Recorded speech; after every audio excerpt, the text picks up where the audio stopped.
I kid you not.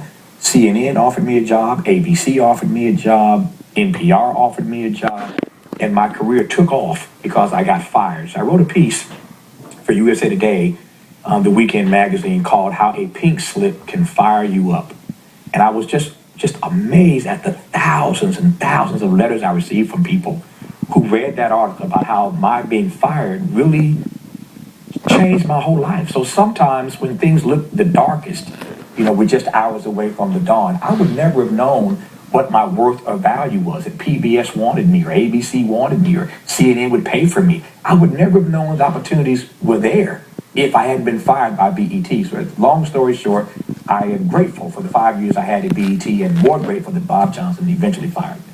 Did you ever send that thank you note? I did. Did you get a response? No, I did not. Chris is in Manassas, Virginia. Chris, you're on with Tavis Smiley on Book TV.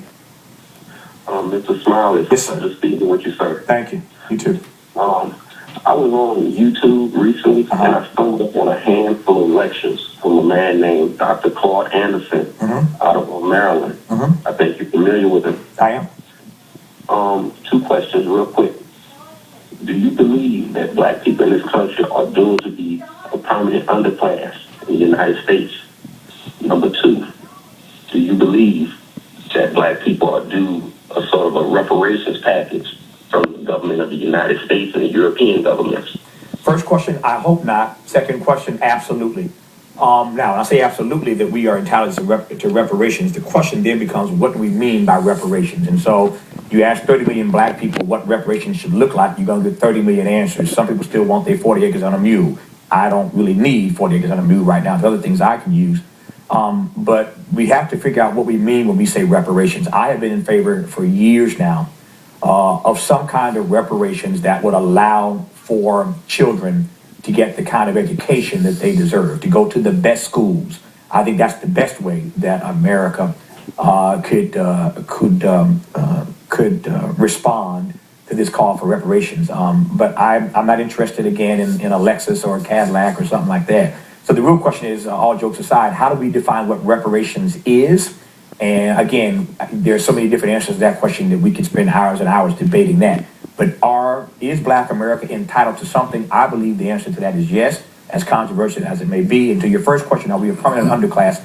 I certainly hope not. But if you were tuned in earlier, and I made the point that the data is going to indicate that black people have lost ground in every economic category in the Obama years, that's going to cause a serious conversation amongst our leaders and our community about what the future holds for us. And that's one of the reasons why I've been so aggressive in trying to hold this administration and the others. People act like I started talking about accountability when Obama showed up, as if I never held Clinton accountable, and I did, or Bush, or the other Bush, or Reagan. I've been doing this for years now. It wasn't just with Barack Obama's election that I started trying to talk about the issue of accountability. But the point is that I've been so aggressive about it lately and so progressive about it because I sense that the opportunity for us to no longer be an underclass is slipping farther and farther away.